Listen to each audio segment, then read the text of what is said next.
من المقالات الجميلة واللي شدت يعني انتباهي كثيرا واعتبرها من المقالات الذكية الجميلة اللي هي الحضارم وصناعة النجاح. تكلمت عن الحضارم يعني مقال زي ما يقولون غير متوقع.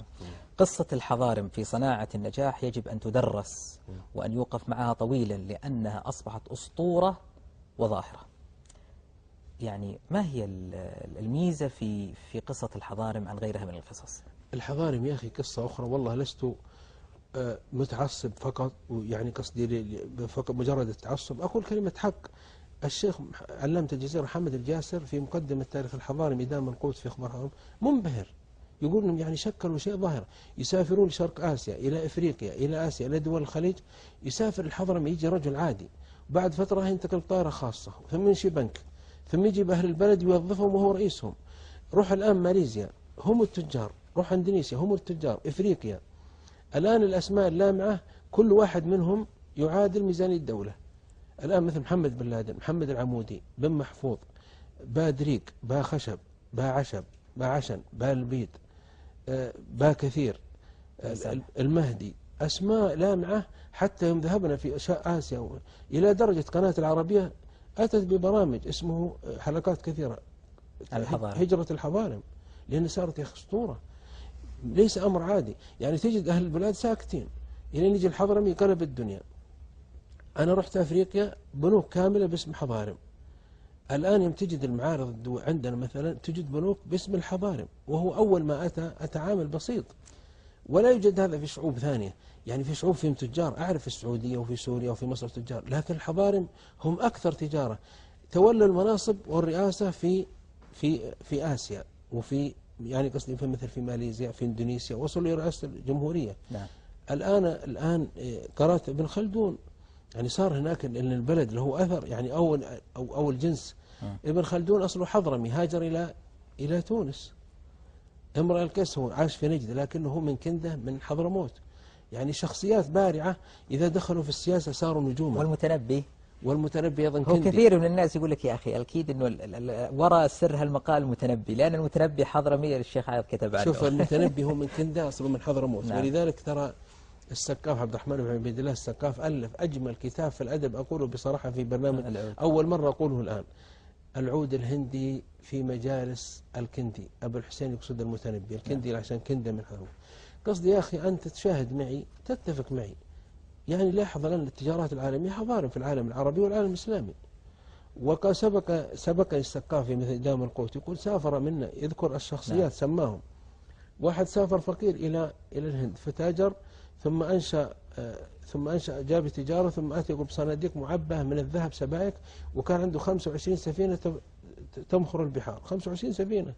لكن ليش ما يعني أنت لو لاحظت الآن هم ينجحون أكثر في خارج بلدهم، جوة البلد ما يشوف لهم ذيك النشاط الكبير. هو من نجاحهم أنهم ما بقوا في مناطق إذا كان البلد ضعيف أو كذا، لأن حضرموت مثلا ما تجد عندهم ثروات، وحتى الطبيعة فيها جفاف وكذا إذا شاهدت، فلو بقوا لن يستطيعوا.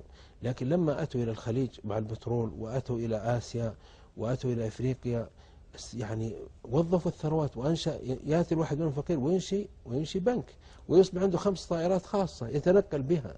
لكن أنت ذكرت قلت ولئن تحدث الناس عن اقتصاد الحضارم وترشيدهم للمال فلقد قرأت قصصا وعشتها عن بذلهم تذكرك بكرم حاتم الطائي.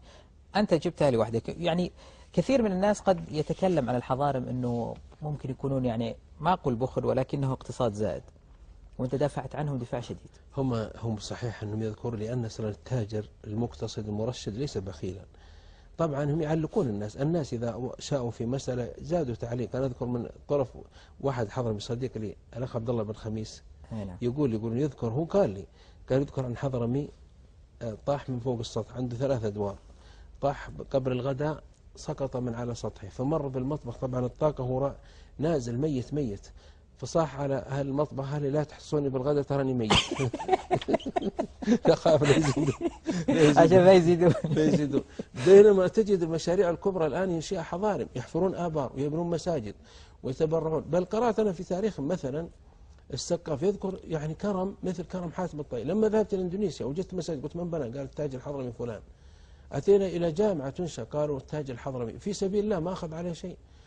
فهذا هو الترشيد اللي أوصلهم إلى كذا. لكن المبذر المضيع، لكن تقول أنت عشتها، يعني أعطني قصص يعني من نسمع أنت أنا عشتها. الحين، أنا اللي يقول عشتني أخذتني في جيبي، لا مثلا يعني قصص أنا أدري مثلا محمد بن لادن، أنا أعرف أن الدولة السعودية يعني مهلت له وفتحت له الأبواب ونشطته، وكان مع مثلا الملك فيصل وفي رحمهم الله وفي توسعة الحرمين وكذا الملك طبعا، فهد، نعم. والملك فهد والملك خالد والملك عبد الله. لكن أيضا هم كان له دور أيضا، دور حيوي، دور خيري. يعني المناطق التي قام فيها مشاريع كان خير أيضا، كان يحفر آبار، كان يبني مساجد وغيره. العمودي أيضا، وأنا رحت أفريقيا وجدت الآثار هناك، وجدت مراكز إسلامية قالوا أنشأ فلان وفلان الحضرمي وسمونا الناس، وجدت مساجد بنوها قالوا هذا المسجد بناه فلان، بناه العمودي، بناه بن لادن.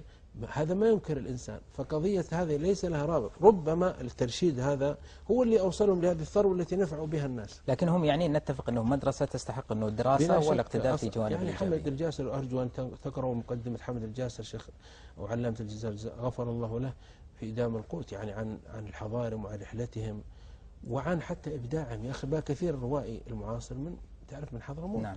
وكثير من القامات التي في جدة، السقاف وزير الخارجية في عهد الملك فيصل منهم، العطاس، الأسماء اللامعة الآن منهم.